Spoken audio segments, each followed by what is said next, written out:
तो हर जगह चर्चे हैं उसके, लेकिन कोई सोच भी नहीं सकता था कि इस ड्रामे की वजह से एक आर्टिस्ट को अपनी 7 साल पुरानी पेंटिंग्स मिल जाएंगी। एपिसोड नंबर 17 में दिखाया गया था कि अदील और नताशा 2 पेंटिंग से सामने खड़े थे और उनकी तारीफ कर रहे थे। अच्छा, हमने याद है आपको रिव्यू में जिक्र किया था कि ये क्यों सीन था, क्या था, लेकिन देखो सीन से कितना फ़ायदा हो गया। ये सीन देखकर सिंध के शहर ढरकी के आर्टिस्ट सफदर अली सफ़ी सोमरो हैरान रह गए क्योंकि उनसे ये पेंटिंग कराची के तारीखी फ्रेयर हॉल में 2017 में नुमाइश के लिए ली गई थी। बाद में उन्हें बताया गया कि उनकी पेंटिंग फ़रोख्त नहीं हुई बल्कि गुम हो गई है। ये उनको कहानी सुनाई गई, लेकिन जिसे कहते हैं कि चोर पकड़े गए। कहते हैं ना, झूठ के पर नहीं होते, इसलिए वो उड़ नहीं सकता ज़्यादा देर तक, पकड़ा ही दे देता है।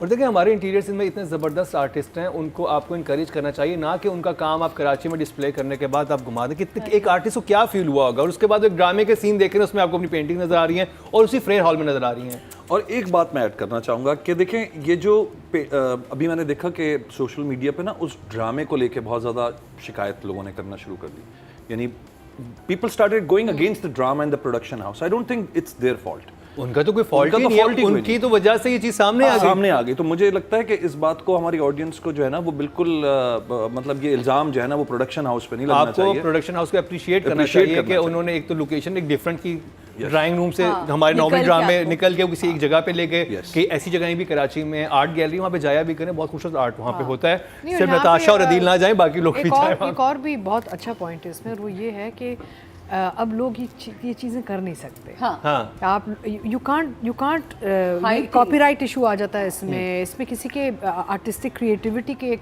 जो ये चोरी होती है, it's not just about script being stolen और विजुअल्स बीइंग स्टोलन। अब फ्रेम्स जब खुलते हैं ना तो हर चीज़ नज़र आती है, तो people have to be very careful what they do now. Absolutely. हाँ, स्टोलन से याद आया, इस दफ़ा तो एक पूरा शॉट चोरी किया एक ड्रामे ने।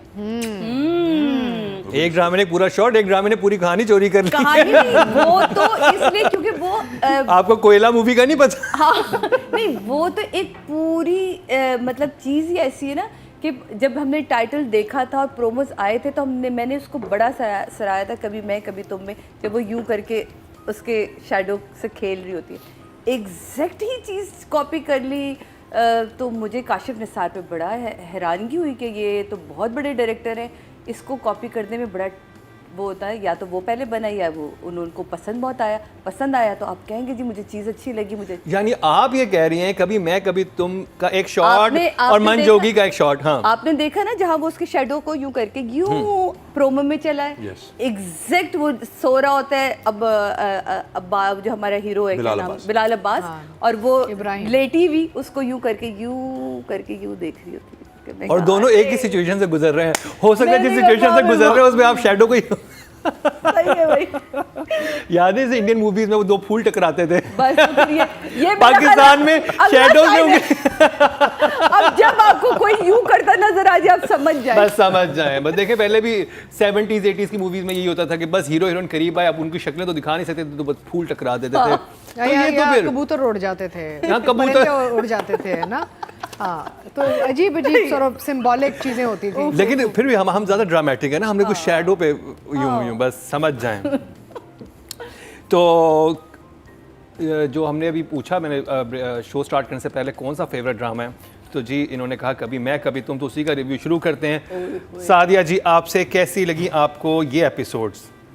ये दोनों एपिसोड जो मैं अभी पिछ गुजरी हैं मज़े की, मुझे तो 19 और 20। हाँ, मैं तो मतलब फ़हाद की आपको पता है पहले दिन से, पहले शॉट से उसकी मैं फ़ैन थी और फ़ैन हूँ, और स्टिल मैं अब रिग्रेट करती हूँ कि मैं काम क्यों नहीं करी। मुझे अब काम करना है क्योंकि अब इतना अच्छा काम हो रहा है, इतने अच्छे स्क्रिप्ट्स आ रहे हैं, इतने अच्छे डायरेक्टर्स आ रहे हैं। तो ये एपिसोड तो कोई तूफ़ान की तरह भागी है, और ये एपिसोड मेरा ख्याल है, वो नाम मैं भूल जाती हूँ आर्टिस्ट का, जो उसकी भाभी है, जो नईमा बट, ये एपिसोड उसकी थी ये। और जो उसने चालाकी करी है, जिस सफाई से उसने वो काम किया, और जो हाइपरपन उसका दिखाया है, मतलब मज़ा आ गया देख के। और मुझे इतने जावेद शेख साहब पे कहते हैं ना वो शफकत वाला प्यार आया था कि नहीं बेटा रुक जाओ, अभी पुलिस को नहीं मिला, क्योंकि शरीफ आदमी की तो सबसे बड़ी कमज़ोरी यही है ना, पुलिस आ गई तो ज़िंदगी की बात ही ख़त्म हो गई। बेटे पे हाथ उठाना, उसको थप्पड़ मारना, वो पैसों का निकल कर आना, और उसने फिर वही आँख ठहराई। मैं तो उसके आँख के ऊपर फिदा हूँ कि वो अपनी आँखों से इतना अच्छा काम लेता है। ये बहुत ही कम आर्टिस्ट जानते हैं कि टीवी मीडियम है देखने का, रेडियो मीडियम है सुनने का। रेडियो में आपने आवाज़ से जादू जगाना होता है और टीवी में आपने एक्सप्रेशन से जादू जगाना। तभी हम कहते हैं कि टीवी रुक के देखना हो, जब सारी बातें सुनाई दे रही हैं तो आप किचन में खाना पकाते हुए ड्रामा सुनते ही रहें, लेकिन जो ड्रामा आपको देखने पे मजबूर कर दे वो ये ड्रामा था कभी मैं कभी तू। क्योंकि आपको पता ही नहीं कि अगर उसने थप्पड़ मारा है तो उसने तो कोई जवाब ही नहीं दिया, वो सिर्फ देखता रह गया है, वो अंदर गया है, उसने सामान पैक किया है, वो ले गया। और क्या प्यारा जुमला है, सामान चेक कर लें, ऐसा ना हो कल ये इल्ज़ाम लग जाए घर से कुछ चोरी करके ले गए। मुझे बड़ा मज़ा आ रहा है। मुझे अच्छा, इस वो ड्रामे एक की सिचुएशन में पूरी एपिसोड थी और इतना मजा था कि आपको लग रहा था कि एक्चुअल ये हो रहा है, सामान उठा रहे हैं, ये कर रहे हैं। और ये हुआ। आप अब माया, मैं बारहा कह रही हूँ कि माया इस वक्त, माया का कमबैक, माया का इंडस्ट्री में आना इतना कमाल है कि इस एज की ख़वातीन नहीं है हमारे पास, बहनें नहीं है, अच्छी एक्ट्रेसेस नहीं है हमारे पास। माया, तुमने जो एक्सप्रेशन उन चंद लम्हों में दिए ना, नहीं लेने दीजिए, 35 लाख की बात है, लेने दीजिए। मतलब ये बहनें ऐसी होती हैं, पहले वो थोड़ी सी पोजेसिव हुई, फिर वो जैसे उसको लगा कि बहुत हाइपर हो रही है, और जिस तरह उसने स्टैंड आउट किया है ना, ला के अपना पर्स, मेरा पर्स, आई डोंट वांट यार, मैं कहूँ कि ये क्या बंदी, क्योंकि उसको पता था उसने टारगेट कहाँ करना है। लेकिन बहुत कमाल एपिसोड। कुछ चीज़ें शायद जज्बात में आके मैं भूल भी रही हूँ, लेकिन जैसे जैसे मुझे बार बार याद आती रहेंगी, फिर मैं इस पे आऊँगी जब डायरेक्टर की बारी आएगी, जब और राइटर की बारी आएगी। लेकिन ओवरऑल एपिसोड्स वाज, मैं कहती हूँ कि 5, 6, 8, 10 ये थम्स अप, ये थम्स अप, ये थम्स अप, थम्स अप मिला के देने का दिल चाहता है। और ये वो ड्रामा है जिसमें बहुत सारे हम ड्रामों का रिव्यू करते हैं, एक अप आता है फिर डाउन आता है, कहीं पे बहुत अच्छी एपिसोड्स होती हैं, ये कंसिस्टेंट अच्छा जा रहा है, एक अच्छी फ्लाइट पे है, हम बड़े खुश हैं इससे। अब तो पेंटिंग्स मिलने लगे इस ड्रामे की वजह से। ये तो बहुत ही मुबारक साबित हो रहा है। कुछ गुम जाए तो बस अब क्या, कभी मैं इनकी तरफ जाने से पहले बाबा पीर साई चंगा चंगा बोलना जी। हाँ। आप जब बोल के जाते हो वो ड्रामा यूं ही आ जाता है।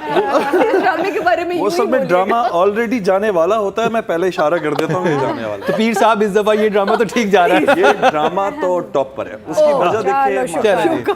बहुत बहुत मुबारक हो बिग बैंग इंटरटेनमेंट में।